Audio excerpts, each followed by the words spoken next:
You are listening to the Horse Radio Network, part of the Equine Network family. Well, hi, everybody. Welcome back to the show. This is Glenn DeGeek, founder of the Horse Radio Network and host of Horses in the Morning, the daily podcast for the last 16 years. Welcome to the WESA Retail Roundup.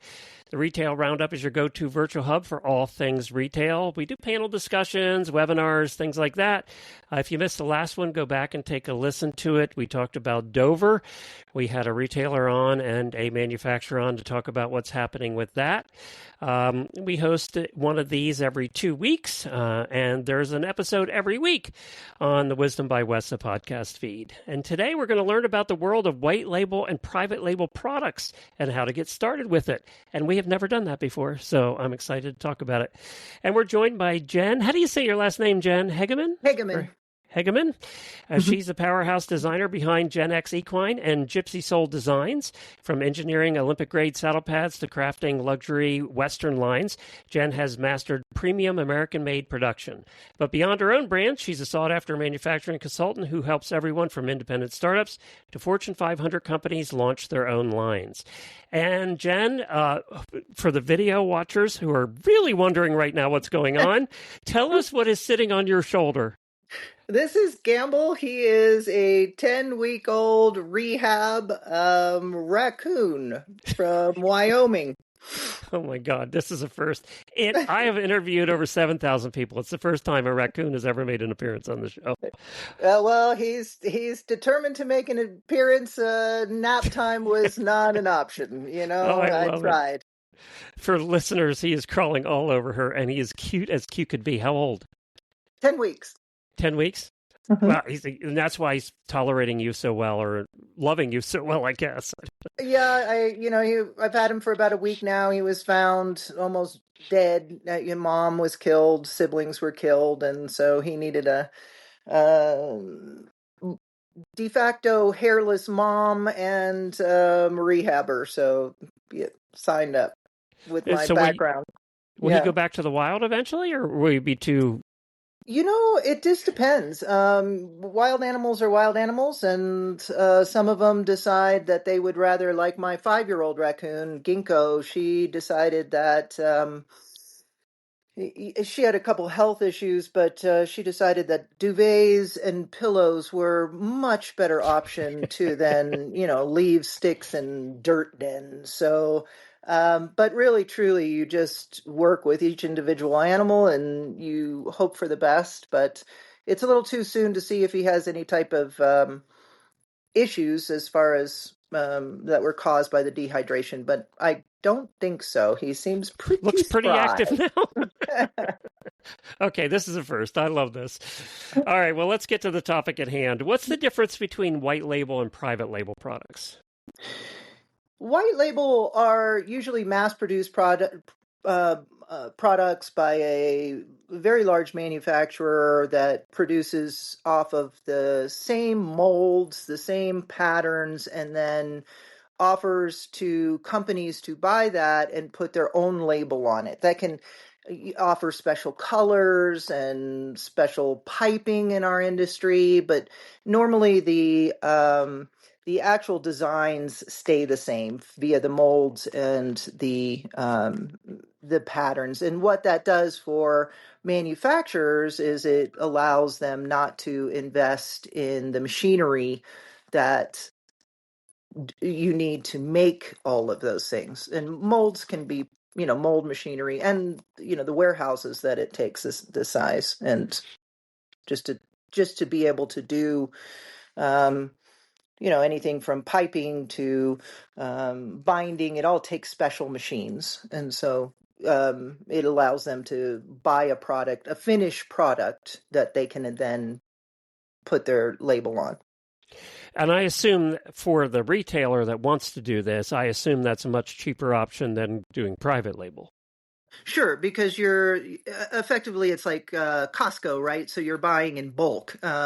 You're just sharing the cost. It's almost like a co-op, you're sharing the manufacturing costs of the warehouse, of the machines, of the designs, of even the materials. And so everything can be purchased. Materials are a big issue, and they can be purchased in bulk, and then a certain amount of fabric goes to X and a certain amount of fabric goes to another company. And so, yeah, it can be significantly cheaper.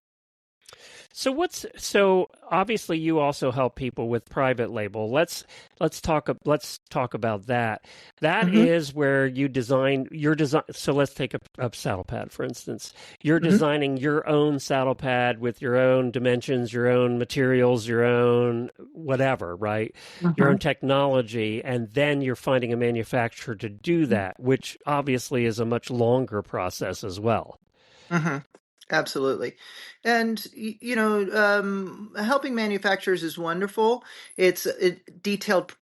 It's very detailed, and it just depends on what that company wants. If they want to focus more on polymers and impact technologies, which is kind of my specialty, or more, get up and started with colors, or it's really just describing the reality of producing your own idea and getting it all the way to market at a price point that's manageable, and doable. So when you're developing something, you're a lot of people, like small industries, don't have the manufacturing capabilities of, let's say, Nike, Mm-hmm. or so they don't have the machines on hand, nor do they have the materials and the volume. So they're spot buying materials. It's called spot buying, and some people even order stuff off of Amazon. That can't sustain to be able to produce and then resell, for a lot of reasons. One, for consistency, because when you're spot buying, you're typically buying small runs, or material, and then the volume, the way that you get something in our industry to market at an affordable price point is volume, which is why, when we talk about white label, most companies white label, because they're getting that purchasing power of multiple companies, and being able to then, what I mean by that is they're purchasing the raw goods, like rolls and rolls and rolls of fabric. They're getting that price point, and then it's being distributed across multiple companies. Does that make sense? Makes perfect sense. And then the retailer, I assume, so a retailer's looking at this. You're probably, if you're going to start into this, you're going to be starting white label, because private label, you almost need somebody like you to even navigate the waters. I mean, there's so much to it. There is, but I highly discourage that. Okay. It's one of the things that I really encourage, especially some of the bigger retailers, to set up their own manufacturing facilities. It allows so much freedom. You do not get, especially like me, I source everything in the United States. You don't have your ideas stolen. You're not one run of the mill. You can experiment. And once you have that knowledge, and, you know, depending on what you're wanting to manufacture, there's just take saddle pads, for instance. There's just a few, machines. Granted, they're not cheap, but they're worth it in the end, because you control the consistency, you control the quality, you control the time frame.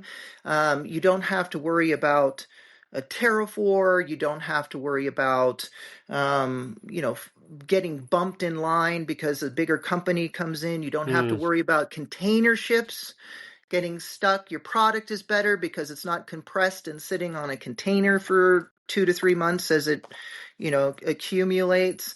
And really intellectual, especially if you're doing something more complicated, intellectual protection is the number one thing in keeping that, so you can have your product the way you want it. And then, because most of the companies, the reason I came started doing this was because, I would go over to China with Fleeceworks when I worked for Fleeceworks, and, I'd have a brand new design implementing that I had worked on for, 6 months, 8 months to get it ready for, sampling. And then they would sample it. And then when I was walking out the door, they're just turning it around and using that exact same pattern for their own.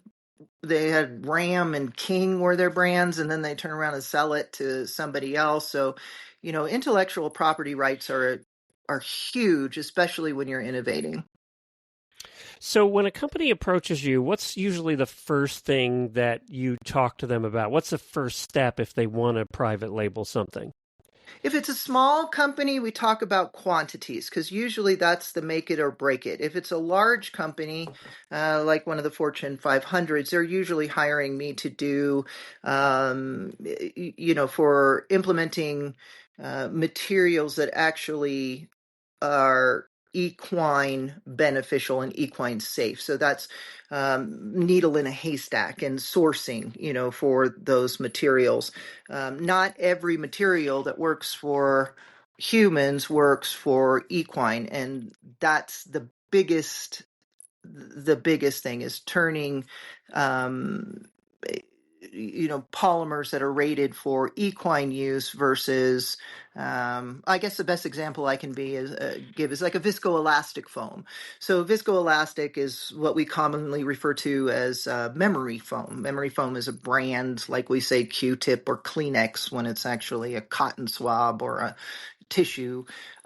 So memory foam comes from the bedding industry for humans, and so its optimal functioning temperature or glass transition is 68 degrees because humans are comfortable at 68 degrees. When horses' backs function at 102, we need 102. We need materials that are functioning at 102, and because of viscoelastic, unless it's specially formulated, is going to have a breadth on either side of typically 20 degrees due to the rubber. And so, if your glass transition is 68 degrees, then 88, it's pancake flat. And, 48 degrees, it's, rock hard, which is why we see they feel good for a certain amount of time. And then past the warm up, our saddle begins to do this because it's not, the material is not designed for performance. It's not a sporting material, and it's not designed for that amount of heat. So it's really just integrating what the horses need and their physiology to materials. It's a translation, basically. So what do And you it's see in our world? Let's take the smaller companies. Let's take the Fortune 500s. They're not listening to the show. But in our world, what are you seeing them go for? Is it saddle pads, clothing, or just all of the above?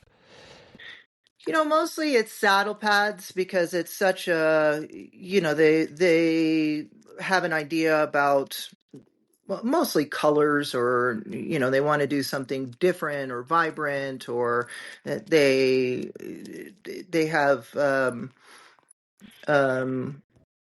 they see saddle pads everywhere, and that's typically something they want to do. Boots is another thing.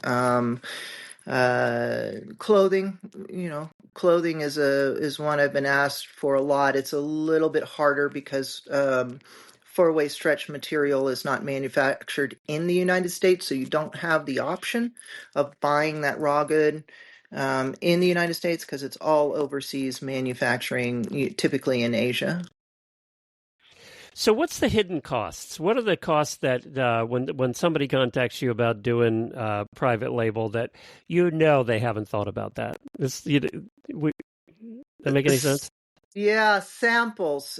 So they're because they've usually tried to do an experiment, as I said, buying materials at Joann's Fabric or Amazon. They're getting the idea, which is great. That's fine. But what they don't realize is to get their product to market, the volume it takes in materials for the price breaks. So when you start manufacturing, depending on depending on the company, it can be anywhere from 300 yards to, which is a small quantity, usually negotiated, to 10,000.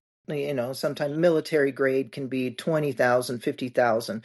And so somebody typically has the idea that they can go to market with 10 different colors, and they don't realize that the investment is, if even at the smallest quantity of 300 yards, that base money is eaten up, as well as if you do overseas, if you decide to go overseas, then your samples, your timelines, your import cost, the time frame to produce and then make corrections is can take years sometimes, because going back and forth and getting in the production line for mass manufacturing doesn't do well on. It's not set up at all to do individual. They have to stop everything. They have to retool everything.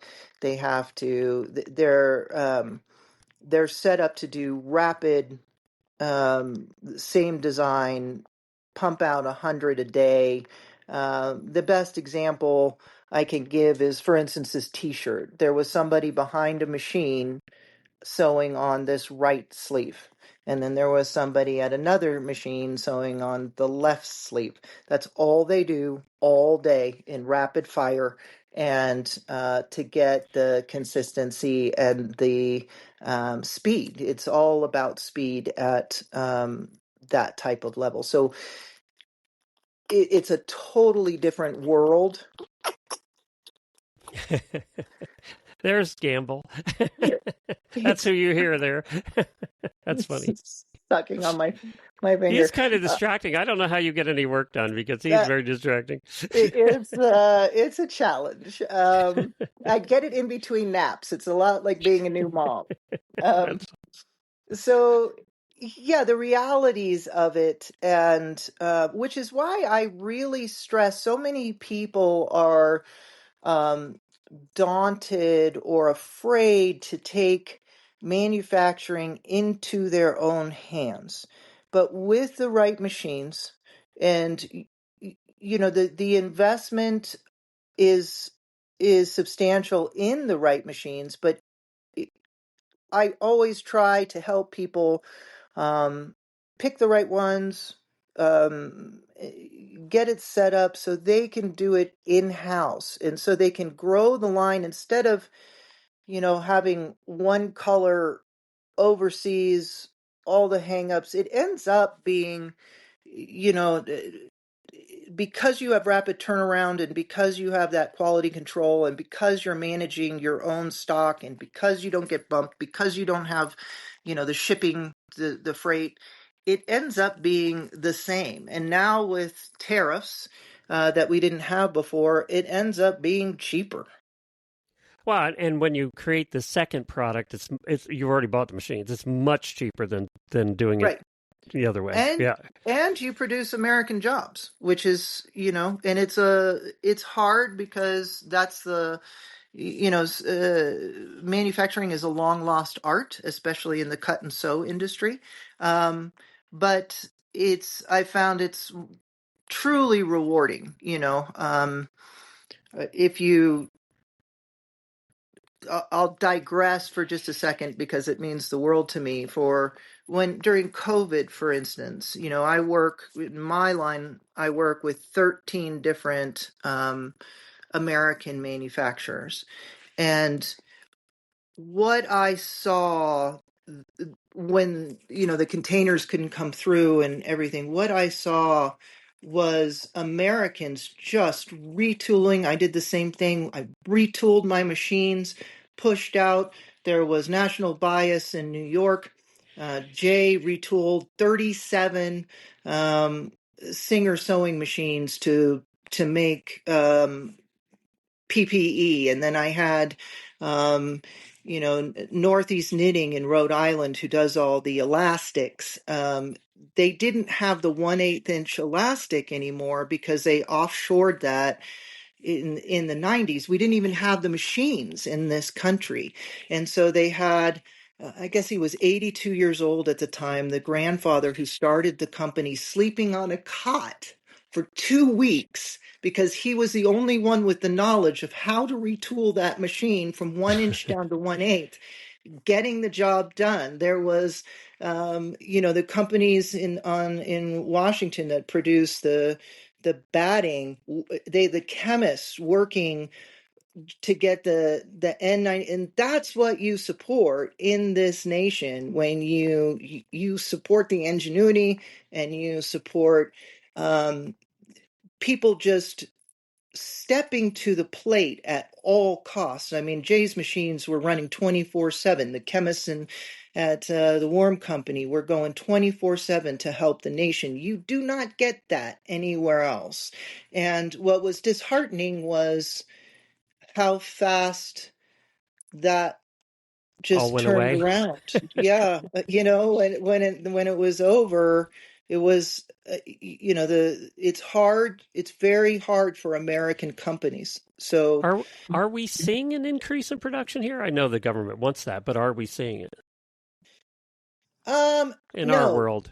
No. No, we're not seeing an increase because they're not aware. We've lost cut and sew manufacturing to such an extent that they didn't. I actually had a conversation with one of the officials from the Trump administration when the tariffs went through, and they were just completely unaware that we do not manufacture the sewing machines, the needles, we don't have the Yeah. labor force. We don't, all that takes training. And, there's they were like, wow, there's somebody sitting behind a machine sewing on that sleeve. Yes. Yes, That there was my is. mom, by the way, for 20 years. That's what Really? she did at a factory right down the street from where we live. She did that for Oh, so 20 you years. get it completely. Piece rate, too. It was piece Yeah, rate back then. Yeah. piece rate, yeah, Yep. and it's a the freedom of knowing is and knowing how to make things is incredible. I love it. I can't encourage it enough. And that your mom took that same knowledge and fixed all your clothes and was Yeah, able that's to exactly right. hem the curtains That's and true. make your And made Halloween clothes. costumes Yeah. and, Yep. take that. As long as you have that basic knowledge, it's not just stuck there. It's a wonderful world of creativity. How do you protect? You talked about intellectual property earlier. I designed something. How do you protect it? I mean, if you're going overseas, it's hard, right? I mean, you can do anything you want legally here, but they're going to take it anyway. Exactly. It's Yep. nearly impossible. It is impossible. I work, one of two designers that has been given the ability by Pendleton Woolen Mills that to cut their blankets into their own designs, me and Lindsay Thornburg, which is an incredible honor. But Pendleton has their designs patented up the wazoo. And we had to, couple years ago, when one of Lindsay's designs got on that TV show Yellowstone, Yep. that it just went, it took off and it was everywhere. And so you had companies in China, actually, this was in China, they would take those images off of my website. They would just, you know, scrape them off of hers, Dolce and Gabbana. We were in good company, mind you, all the high end brands. And then they would put them on a website. And better than mine, actually. They do really good websites. And Yeah. they would offer them for $29.99. And then, Yeah, because they so could copy the pattern. I mean, that was no big deal. All right. they copied the Yeah. pattern, but that was protected by Pendleton. So Pendleton went after them for intellectual property, but couldn't, you can't, you can't fight the Chinese government. So it went on forever. And then people were yelling at me, people like me and Lindsay, because we were we had obviously a different price point because we were using real Pendleton. And I actually ordered one. I was like, okay, I ordered one. And even though they had the picture of my design and everything, including my son in it, they'll list it just as is. What it came was like a piece of terry cloth with a printed, a dye sublimation print on there, and then this like thin vinyl. But they had copied everything to the T. I still have it. I thought it was really funny.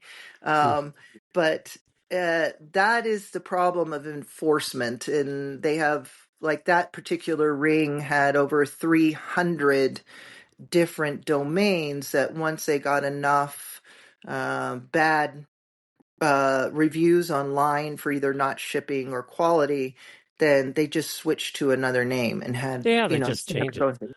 Yeah, so it's incredibly hard, and patenting things just doesn't. I mean, works here, but the Chinese government doesn't care. Yeah, they copied Disney. I mean, they're counting Gucci and everything else. I mean, they're copying everything. Yeah, and enforcing it is just you can't, especially if you're a small guy, right? If the bigger companies like Disney can't enforce it, we don't have a chance. Look how the joke has always been about the fake Rolexes, right? And that's been around for 30, 40, 50 years, fake Rolexes, right? So this is not new. Can't. Why I was determined to start in American manufacturing. When I started this company, everybody I knew from, mass manufacturing, they said I was crazy. Couldn't be done. There's no way to do it. You can't do it. And I'm stubborn enough to have a hold my wine moment and did it and sourced everything here. It was really difficult, but it can be done and it should be done. And the American companies are still here. And the great thing about working with American companies as far as raw goods is they're really helpful in the quantities. You're not going to get a 300-yard quantity overseas in Pakistan or India or China. You're just not. You're going to get those huge volumes. And the American companies are willing to work with you because they're so supportive, because they understand what it means and how much it means, not only to the quality, but to our nation. And I work with companies that have military contracts. I'm not working with small little companies. I'm working with companies that are producing, 20, 100,000 yard, if not more.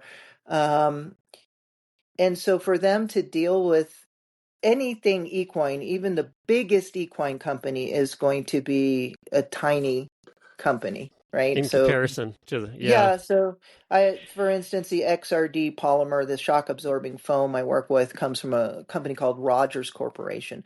Their main clients are Boeing and Apple. There you go.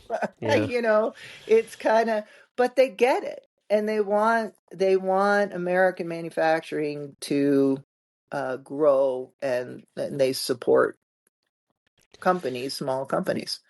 So we only have time for one or two more questions. So getting back to white label, how does, let's say, go to retailer now? We're a small to medium-sized retailer, right? Not the Dovers of the world, but, they have one store and a website. But they want to do some white label stuff. Do they just ask the manufacturers that they're already dealing with if they do it? I think a lot of times they'd be surprised they actually do. How do they find out who does white label?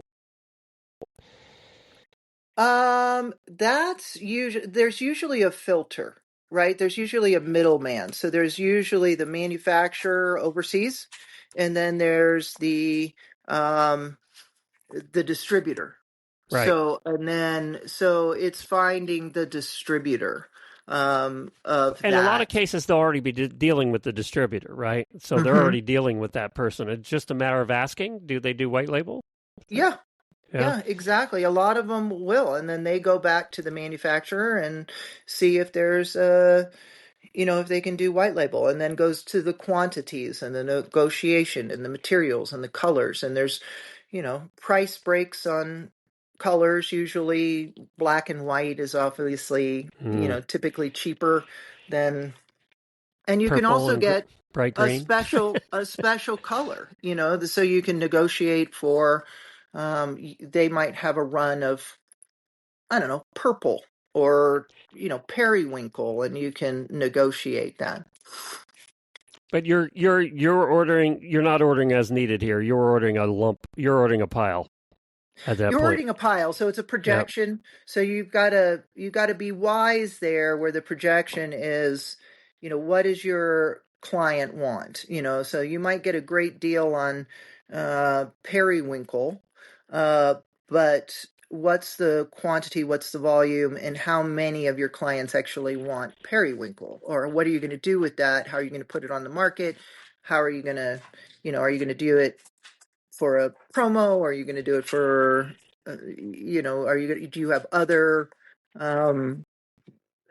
tack options that blend with that color? It's some thought. And then if you don't sell through your stock, you have to figure out, how you're going to get through that. That's one of the big problems, and why you see smaller companies stick to the basics, which is what I always recommend. Stick to your basics, and then maybe bring in one seasonal color. Don't go the whole rainbow array, because Right. yeah. So how do people get a hold of you if they want your help? Oh, genxequine.com is my website, and with a J, having the most generic name for the Gen X generation. I actually used You it to actually some do. good. Yeah. How many gens did you know? I married one. Yo, did you? Yes. Yeah, there you go. Yeah. So, genxequine.com is how you get a hold of me, or you can find me at genxequine on Facebook or on Instagram. I'm horrible at social media. I am mostly in the lab, as I call it, designing stuff, but we do try to get to it. But, see what's going on Facebook or the website. You can see that. Very good. Well, Jen, thank you so much for joining us today. We really appreciate it. It's been enlightening to learn a little bit more about this. And I know there's probably some companies out there or small manufacturers or retailers that are even looking at this kind of thing. So we appreciate it. And I'll put the links to Jen's website and everything in our show notes for today. Thank you for joining us today for WESA's Retail Roundup. If you missed part of this, it will also be available on the WESA podcast at Wisdom by WESA on your podcast player, the audio version, and the WESA Trade Show YouTube channel, also the WESA website at wesatradeshow.com. You can find more of me at Horses in the Morning. Just search Horses in the Morning at any podcast player. Jen, hold on. And everybody, thank you so much for joining us. We'll have another episode of Wisdom by WESA next Thursday. We appreciate you being here.